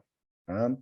Quando a gente vai olhar o custo do abuso sexual infantil, então, na vida adulta, ou seja, ao longo da vida, né, por pessoa, é algo em torno de quase $900 mil por pessoa. Tá? Então, imaginem o que isso representa, se a gente fosse traduzir isso para reais. O custo por pessoa que isso tem para a sociedade. Tá? Então, é óbvio que isso, né, seria, entre tantas outras que eu vou falar, uma razão importante para a gente pensar como sociedade, como prevenir ou minimizar esse problema. Tá? Quando a gente vai olhar para as consequências físicas, tá? Eu vou resumir aqui uma ideia geral, dizendo que os adultos que passaram por abuso sexual na infância têm quase 2 vezes mais chance de apresentar problemas na sua saúde física. Eu já vou falar de saúde mental, mas vejam o que eu estou dizendo. Problemas na sua saúde física. Este aqui talvez seja o melhor estudo que a gente tem disponível. Lembram que eu falei do que era uma meta-análise? Este estudo juntou várias meta-análises, tá? De tal maneira que eles estão analisando dados de mais de 4 milhões de indivíduos que sofreram abuso sexual na infância e estão olhando para as consequências de longo prazo. Eu só queria falar isso porque eu vou falar desse estudo em mais 2 slides, tá? Nós sabemos que o abuso sexual impacta os nossos genes, impacta o nosso cérebro. Portanto, ele vai colocar a criança e o adolescente que sofre abuso sexual numa rota, numa trajetória de desenvolvimento que tem a ver com ser exposto a outras formas de violência, tem a ver com desenvolver certas características e talvez problemas que levam a outros problemas mais adiante na vida. Tá? Então, quando a gente pensa nisso, a gente tem que pensar em termos do desenvolvimento desses indivíduos. Tá? Isso é muito importante, porque nós sabemos que esses anos iniciais da vida, né, são especialmente importantes e impactantes para o desenvolvimento do nosso cérebro. Tá? Portanto, quando a gente vai olhar para as consequências psicológicas, muito provavelmente o que a gente está vendo aqui são problemas, né, que têm a ver com o funcionamento do nosso cérebro. Tá? Bom, nós sabemos que as consequências psicológicas do abuso sexual na infância podem levar muitos anos para se manifestar. Por exemplo, média, quase 9 anos entre o momento em que inicia o abuso sexual na infância e o início da depressão, e mais ou menos 8 anos entre o momento do início do abuso sexual na infância e a manifestação do transtorno de estresse pós-traumático, que é um quadro muito grave, tá? E de muito difícil tratamento também. As consequências psicológicas, quando a gente vai olhar do ponto de vista de transtornos mentais, são muito impactantes. E aqui eu vou mostrar de novo aquele estudo. Lembrem, 4 milhões de pessoas. Tá? Nós temos aí um risco aumentado, estes numerozinhos aqui, imaginem como, né, risco aumentado em até 3,3 vezes para adultos que sofreram abuso sexual na infância desenvolverem transtornos de conversão, um transtorno de personalidade gravíssimo, que é o transtorno borderline de personalidade, quadros de ansiedade, quadros de depressão, transtorno de estresse pós-traumático, transtornos alimentares, transtornos somatoformes e esquizofrenia, que é um quadro muito incapacitante, um transtorno mental muito incapacitante. Bom, além deste conjunto de problemas aqui, de transtornos mentais, nós temos também algumas que nós vamos chamar aqui de consequências psicossociais. E, de novo, aqui não é opinião, aqui é fazendo contas, né, em cima de uma grande quantidade de pessoas que passaram por esse problema. Tá? Então, muito notavelmente, né, você se envolver em agressões sexuais na vida adulta, né? Você se tornar um agressor sexual ou exibir comportamentos sexualmente agressivos. Tá?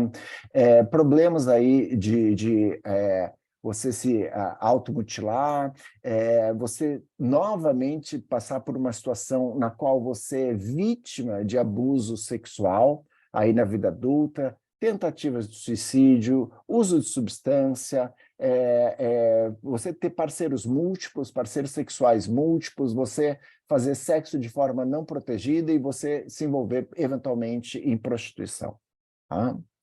Vejam vocês, né? Nós estamos falando aqui de consequências de longo prazo. Existiriam várias outras, mas eu acho que é importante a gente deixar claro quais são os efeitos disso. Tá?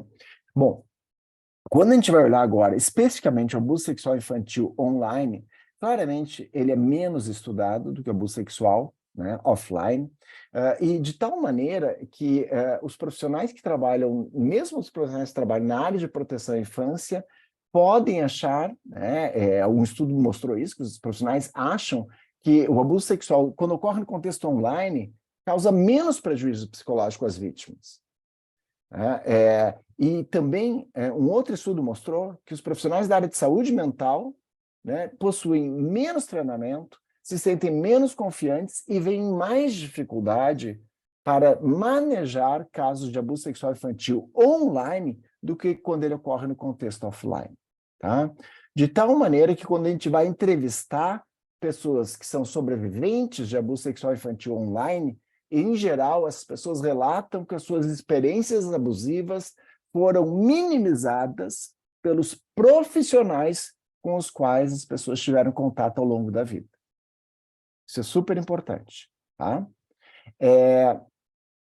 Nós sabemos que, pelo menos, os efeitos do abuso, ou sabemos que os efeitos do abuso sexual infantil online são, pelo menos, tão graves quanto aqueles que ocorrem no contexto offline. Tá? E aí, quando a gente vai usar outros métodos para investigar isso fica bem evidente. E eu acho que talvez a gente possa olhar isso de uma outra maneira. Não só os efeitos são pelo menos tão graves como talvez alguns efeitos sejam mais graves, porque não estão presentes de forma tão clara quando o abuso sexual ele é offline. Tá?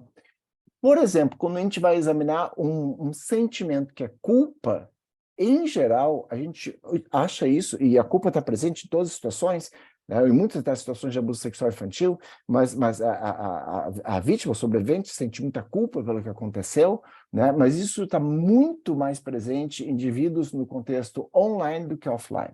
Tá? Quando a gente vai fazer entrevistas com essas pessoas, algumas questões são muito importantes e se sobressaem. Né? Uma delas tem a ver com as pessoas se sentirem ameaçadas ou manipuladas de uma forma que é um pouquinho diferente no contexto offline, para se engajar aí em situações sexualmente abusivas no contexto online. Tá? E aqui é o relato de algumas dessas vítimas ou sobreviventes. Eu lembro que eu estava chorando, mas para cada coisa que eu fazia, ele dizia: agora eu tenho uma foto disso. Eu não sabia como os meus pais iam reagir. Será que eles iam falar comigo? Será que eles seriam capazes de olhar para mim? Então, eu fiz o que ele disse e ele se masturbou na frente da câmera. Então, de novo, as crianças e adolescentes que acabam se engajando, né, numa situação abusiva online, tem algo que é muito, muito forte e que acaba mantendo essas pessoas presas num certo ciclo, que é o uso depois dessas imagens na forma de ameaça, de extorsão sexual, que é o que a gente vai falar logo a seguir. Um outro efeito importante tem a ver com o medo de que outras pessoas pudessem ver as cenas, pudessem ver as imagens. Então, quando eu digo que talvez seja mais grave, é porque a internet potencializa essa situação de uma forma que até então não ocorria no abuso offline. Tá? O relato dessa menina: toda vez que um homem mais velho ou um homem qualquer me olha, mais do que uma vez quando eu passo por ele na rua, eu automaticamente penso: essa pessoa viu um desses vídeos no qual eu aparecia. Eu sei que é um pouco doentio pensar assim, eu já não faço isso com tanta frequência, mas quando eu era mais jovem, instantaneamente eu entrava em pânico. E isto entra num processo onde os jovens passam por uma distorção sobre si mesmos, né, do ponto de vista de autoimagem, autoconceito, e também sobre os seus próprios corpos. Tá? No relato de uma criança. Eu me sinto fora do normal. Eu acho que essa talvez seja a parte mais difícil. Eu tive que aceitar o fato de que talvez eu tenha um futuro sem muitas pessoas ao meu redor e tentar descobrir como é que eu lido com isso. Tá? Existem alguns fenômenos específicos, um deles é a extorsão sexual. No contexto online, isso toma uma proporção muito grande. Tá? Vejam o título desse artigo: se você não me mandar outras 5 imagens, eu vou colocar essa sua foto online. Tá? Eles pegaram de relatos das vítimas e colocaram isso como título do artigo, porque isso talvez mostra muito da natureza desse problema. E aí o relato da pessoa, né? Não há sensação pior do que ficar desamparada. Ninguém acreditava em mim. Né? Eu não tive amigos durante todo o ensino médio. Eu tenho 100% de certeza que foi por causa disso. As pessoas achavam que eu era uma grande vagabunda, nas palavras da adolescente, e eu mesma publicava isso, né? A respeito das fotos, né? Na qual ela aparecia em situações sexuais. Tá? É óbvio que nós não vamos ter tempo para apresentar isso agora, mas a doutora Juliana já apontou muitas questões nessa direção, talvez, né, além dos esforços nacionais para a gente lidar com a prevenção no contexto do abuso sexual infantil, infanto-juvenil online, a gente vai precisar realmente de ações globais. Tá? E aí talvez a gente possa discutir este e alguns outros pontos agora no contexto da nossa conversa. Então, eu queria agradecer a atenção de vocês e a oportunidade de poder compartilhar essas ideias, e vou então passar a palavra para a professora Gipsy para a gente voltar para a discussão. Então, obrigada, doutor Christian, pela brilhante explanação. E dando seguimento à conferência, a gente vai ter um painel agora para responder as perguntas, então eu convido os espectadores a participarem do painel e manifestarem seus questionamentos através do chat. A gente já tem, acho que 6 perguntas que eu vou ir lendo e direcionando para os nossos palestrantes. Então, a Adriana pergunta para a Juliana: é possível saber se o aumento das denúncias teve influência da divulgação e popularização dos canais de denúncias, ou se aumentaram os casos de violência sexual infanto-juvenil de fato? Obrigada, Adriana, pela pergunta. Então, não dá para a gente estabelecer uma relação direta entre aumento de denúncias com aumento dos casos. Por quê? Porque a gente ainda tem uma subnotificação grande dos casos de violência sexual. Então, o que a gente tem hoje, claro, é uma maior percepção da população sobre o que é violência sexual, e na internet também, e aí isso também faz com que elas denunciem mais, e também o conhecimento dos canais de denúncia, mas não dá para afirmar que nesse aumento de denúncias a gente teve um aumento de casos.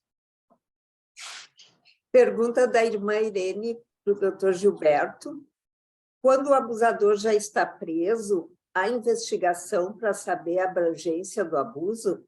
Em audiências, o abusador pode encontrar-se com a criança? Como é a atuação do Ministério Público na relação com o fato?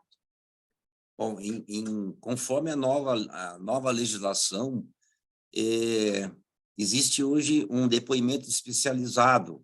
A primeira contato que a criança abusada tem com a autoridade, na verdade, é com um psicólogo que fica separado num ambiente seguro para que possa avaliar na entrevista que ele está fazendo, e as pessoas que ficam ouvindo esse depoimento estão à distância, estão fora em outro local, ela não vai conseguir ver.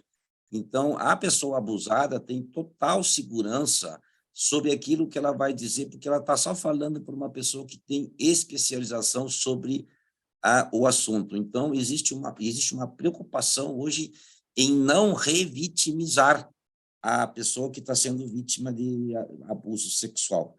Isso foi um avanço aqui no Rio Grande do Sul, foi um dos primeiros estados que instituiu o chamado depoimento sem dano. Então, mas ainda falta muito no país inteiro para se evoluir nessa área, porque é muito recente essa preocupação com a violência infantil. Eu só queria acrescentar um dado aqui para o doutor Christian. Eu fiquei impactado com os seus dados, doutor Christian, e eu queria assim, só acrescentar um depoimento. Na faculdade, eu tive uma aluna que foi vítima de abuso sexual enquanto ela estava na creche. Durante 2 ou 3 anos, ela foi abusada pelo seu cuidador, né? Abusada sexualmente. E os pais dela não acreditavam. E o que aconteceu? Ela teve um problema bem grave na sua evolução, nos seus estudos na faculdade, e quando ela foi fazer o trabalho de conclusão de curso, ela queria fazer sobre sua vida. Eu digo, isso não pode ser objeto de TCC. Você tem que... eu quero falar sobre isso. Não adianta, eu quero espalhar para o mundo isso. Tipo, então tem que escrever um livro. E ela teve dificuldade, ela não conseguia se desapegar a isso. E veja só, ela é casada, tem 2 filhos, mas ela tem muita dificuldade, porque ela passa dia e noite só pensando nessa questão aí. Então, assim, nós temos um trabalho importante, eu acho que nós que estamos todos aqui reunidos, um trabalho importante a fazer na comunidade para denunciar. E eu sei que muitas pessoas não gostam de denunciar, porque acham que precisam lá prestar depoimento. Não, hoje nós vamos para o Conselho Tutelar, que em todas as cidades tem Conselho Tutelar, e os conselheiros estão mais ou menos preparados para o atendimento. Mas ainda temos que qualificar muitas pessoas, como falou a doutora Juliana e o doutor Christian, nós temos que qualificar a rede de atendimento. Polícia, Conselho Tutelar, e o Ministério Público também está passando por qualificação, e o Judiciário é o ponto final. E os juízes também estão passando por reciclagem, como se chama, para poder entender como se desenvolve esse fenômeno. E até muito tempo nós não queríamos olhar. Eu agora, assistindo o professor Christian, eu estou impactado, como muitas pessoas ficariam impactados, para perceber como um ser humano pode ser afetado ao longo de toda a sua vida, inclusive podendo levar ao suicídio, porque não consegue se libertar dessa questão do abuso sexual. É uma das coisas mais graves que pode acontecer com o ser humano. Então, a gente tem que conseguir convencer as pessoas de que isso é muito importante e nós temos todos um papel importante nisso. As pessoas não precisam se preocupar quando denunciarem um fato de que elas vão ser chamadas numa audiência, ficar cara a cara com um abusador que muitas vezes é seu vizinho. Tá? Existe toda uma rede de proteção, não precisa ficar preso, o abusador ficar preso, que hoje é muito fácil conseguir a prisão de um abusador. Mas num processo judicial, quando ocorre uma audiência, basta uma testemunha comunicar ao juiz ou ao promotor, diz, olha, eu quero prestar depoimento, mas não na presença desse cara. E aí ele é retirado.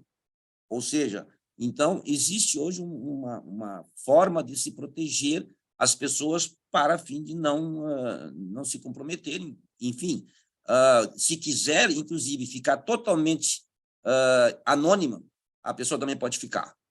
Então, eu quero dizer para quem fez a pergunta aqui, por favor, não tenham medo de denunciar, porque não haverá uma acusação injusta. Denunciem, se depois não ficar nada comprovada, porque a comprovação é feita hoje por análises através de profissionais altamente qualificados, e a doutora Juliana também falou sobre isso. Existe uma área ainda muito desconhecida na internet. A dificuldade que nós temos para apurar isso é impressionante. Agora, isso que o doutor Christian falou, que é a sextorção, né? Que o sujeito usa uma imagem pornográfica para extorquir da vítima, tá? E ele ganha muito dinheiro porque ele vende essas imagens. Então, é uma coisa aberrante, é uma coisa chocante. Eu acho que a sociedade hoje precisa tomar consciência. A gente está vivendo um momento muito ímpar na sociedade. Aí afetar o desenvolvimento dessa juventude que está vindo aí, né? Dessas crianças que amanhã vão se tornar adultos, e do que vai se tornar a sociedade. E não é só a brasileira, é a sociedade mundial. Eu estou com 68, né? Mas eu tenho um filho de 4 anos, né? Então, eu estou extremamente preocupado, extremamente. Tá? Esses dados cuidadosamente apresentados pelo Dr. Christian, eu nem imaginava que havia esse desdobramento sobre a evolução da pessoa ao longo da vida.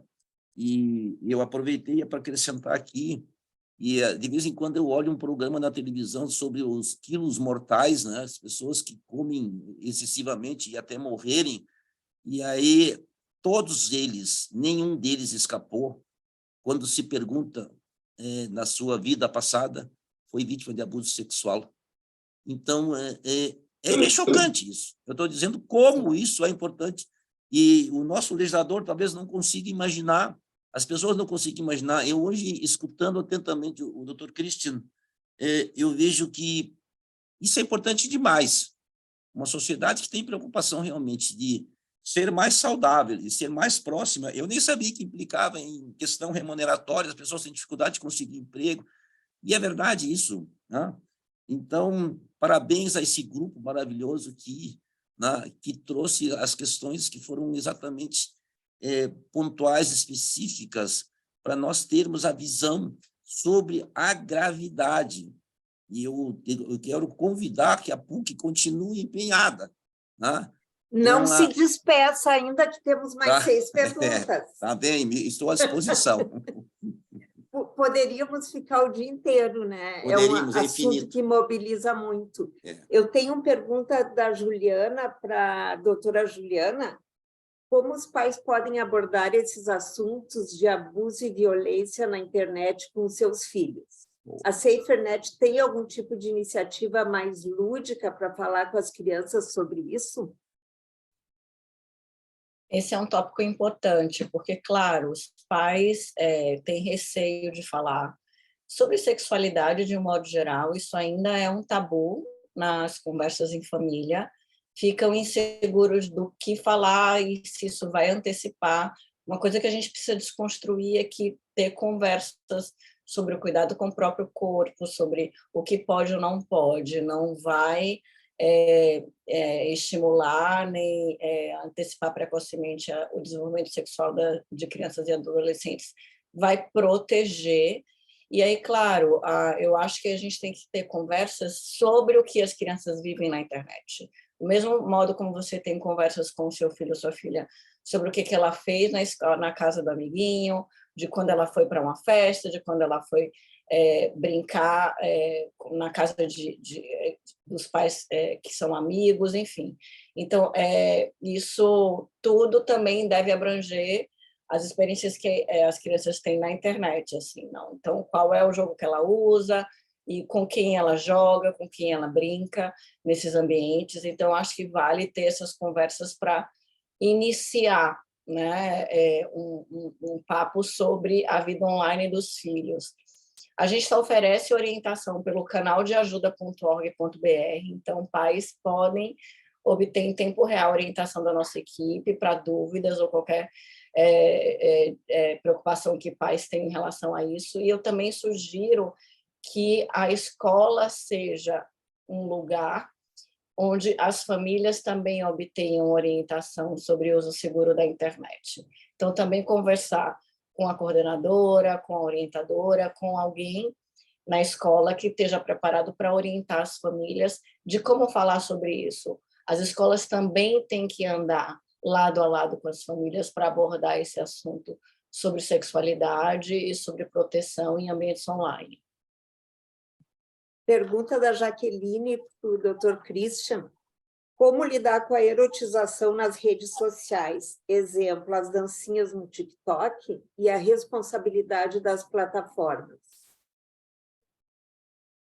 Obrigado pela pergunta.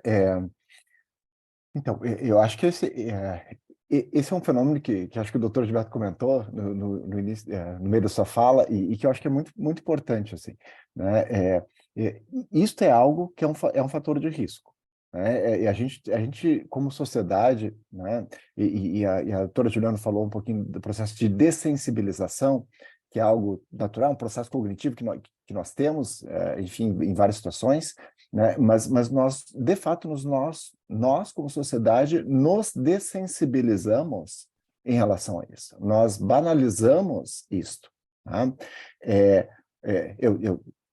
O doutor Gilberto falou do filho, eu tenho 2 filhos, um de 12 e uma de 6, né? E é um pouco chocante, né? Você vê o que uma criança de 6 anos, né? As coleguinhas, enfim, fazem do ponto de vista das danças, das letras das músicas, né? Muitas vezes sem compreender o sentido, até que passam a compreender, né? Então a gente também aprende a se comportar em função dos modelos aos quais nós somos expostos. Primariamente cuidadores, depois pares e depois influências mais amplas, né?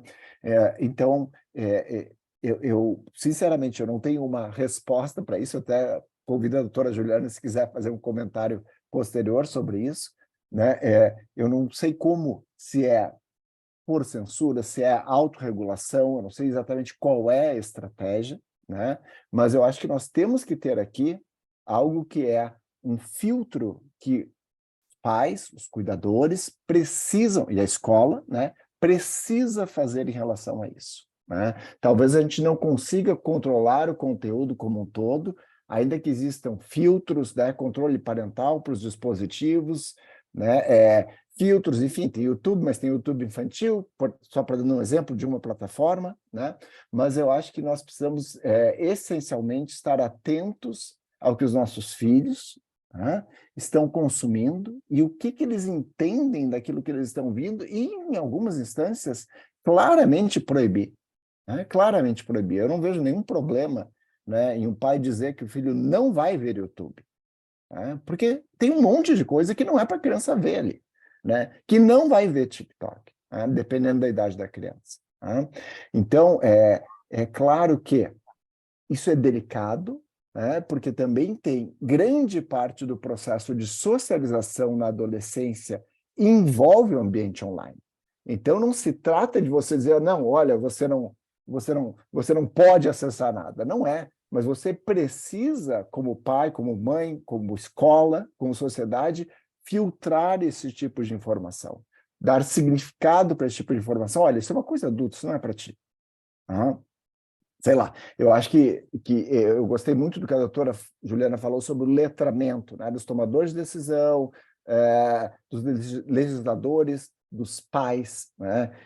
A gente fica chocado com os filhos. Meu filho tem 12 anos, ele programa em Python, uma linguagem computacional. Quer dizer, ele está fazendo um aplicativo, né? Eu mal... Não vou passar vergonha em público, né, para dizer o que eu não sei fazer, né? Mas é chocante. Tá? Então, assim, eu acho que eu não tenho uma resposta, né, para algo mais amplo, que seria uma regulação, enfim, mas eu acho que, pelo menos do ponto de vista de uma camada intermediária, como pai, sociedade, escola, nós precisamos claramente filtrar em alguns sentidos, talvez não expor. Tá? Nós temos mais 4 perguntas e eu queria perguntar para a comissão organizadora quanto tempo mais a gente pode avançar, porque as perguntas têm sido excelentes, né? Não sei quem pode me responder. Doutora, podemos avançar até às 11 horas. Tá, combinado. Então, tem pergunta da Ivanara para a doutora Juliana. Pergunta de leigo e senso comum. Por onde começar os estudos sobre essa dimensão de, abre aspas, como proteger as crianças e adolescentes em ambientes imersivos? Fecha aspas. Existe pouco material em português sobre esse tema, e eu não sei se o estudo dela nesse sentido como pai, mãe, ou como especialista, ou da comunidade que se ocupa, né, da proteção de crianças. Tem alguns relatórios, eu depois posso até colocar no chat, mas estão em inglês, mas óbvio, dá para traduzir, e que faz esse mapeamento, né, dos riscos e do que é possível fazer para mitigar alguns deles. Mas, enfim, em inglês. O Dr. Carlos Kremer, que é presidente da Comissão da Criança e do Adolescente da OAB do Rio Grande do Sul, faz uma pergunta para o Dr. Christian. Muito se fala do direito da criança ao sexo, inclusive em colegiados que foram criados para sua defesa. Creio que querem dizer direito às informações sobre sexo para exatamente evitá-lo, mas se atrapalham nas definições legais, podendo gerar, sem querer, um desserviço à proteção integral da criança e do adolescente. Como bem salientado, o sexo praticado por criança e adolescente até 14 anos é vedado e considerado estupro de vulnerável, independentemente do seu consentimento. Não pode haver sexo em crianças, adolescentes de menos de 14 anos. Assim sendo, gostaria de sua manifestação sobre essa expressão, abre aspas, direito da criança ao sexo, fecha aspas, e como orientar a modificar essa expressão para se adequar à lei. Podemos passar o resto da tarde falando sobre, né, doutor Cris? Eu tenho a impressão que o Dr. Carlos Kremer apontou ali no chat que a pergunta é para o Dr. Gilberto, que eu acho que teria mais condições de... Eu recebi como se fosse para ti, tá, doutor Gilberto. Bem, então, como o doutor Carlos já comentou na própria pergunta, até 14 anos é proibido, por lei, qualquer ato sexual que implique tocar no corpo, tá? De forma sexual. Tá? Então, porque isso seria considerado estupro de vulnerável.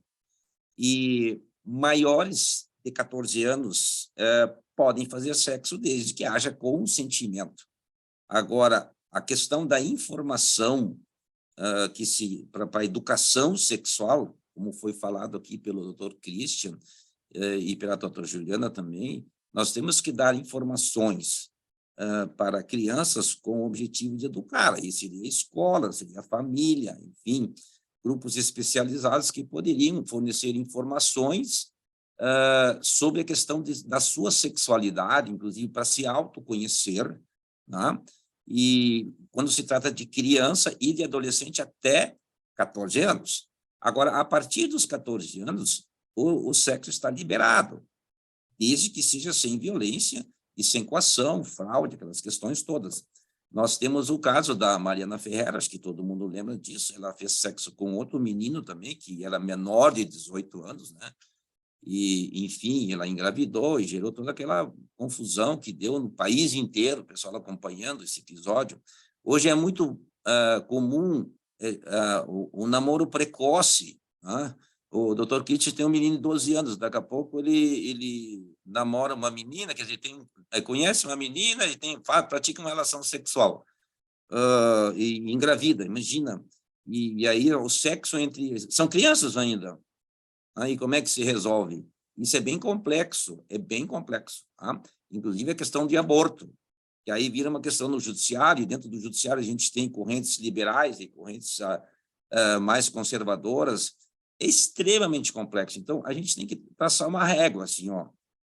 O direito ao sexo, na verdade, abaixo de 14, é a questão da vivência, de experiência, informações, melhor dizendo, educação, receber educação. E acima dos 14, né, então, a pessoa tem o direito de fazer sexo, o direito desde que seja consentido. E esse direito, obviamente, não pode ocorrer dentro de uma casa de prostituição, porque se for uma casa de prostituição, aí vai configurar crime previsto na chamada corrupção de menores. Antigamente era muito comum aqui no Gaúcho, né, dizendo assim, quando o cara completava não sei quantos anos, o pai levava ele para um cabaré. Tá? Isso acabou, né? Hoje, essa questão de fazer sexo com menores de 18 anos em ambiente de prostituição configura crime também, mas não crime de estupro, configura crime de corrupção sexual, que é aquele está do 218B, tá? Então, do Código Penal.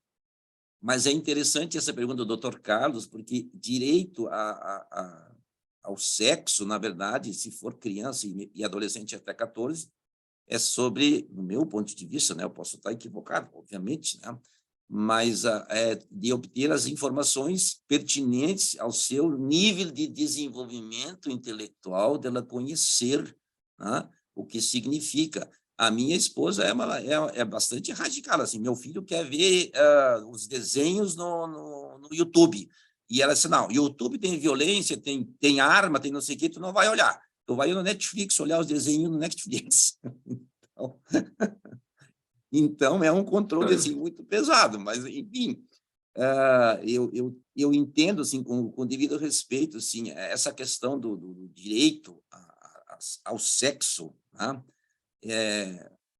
Abaixo de 14 nem se discute, é só informações e educação, e acima de 14, obviamente, sendo sem violência e não sendo submetido à prostituição, nem à exploração sexual, porque nós temos casos de pessoas que são alugadas, como se diz, que são traficadas. Essa é a verdade.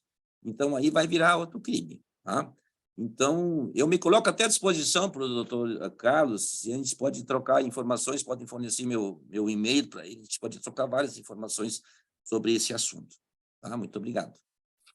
Então, a gente está se encaminhando para o final da conferência. Temos mais 6 perguntas muito interessantes, mas não poderemos respondê-las nesse painel.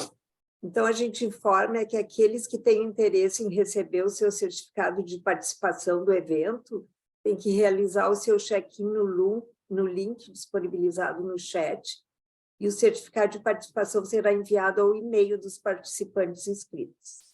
Então, agradecemos a brilhante participação dos palestrantes de hoje e a todos que estiveram conosco e interagiram através do chat. Muito obrigada.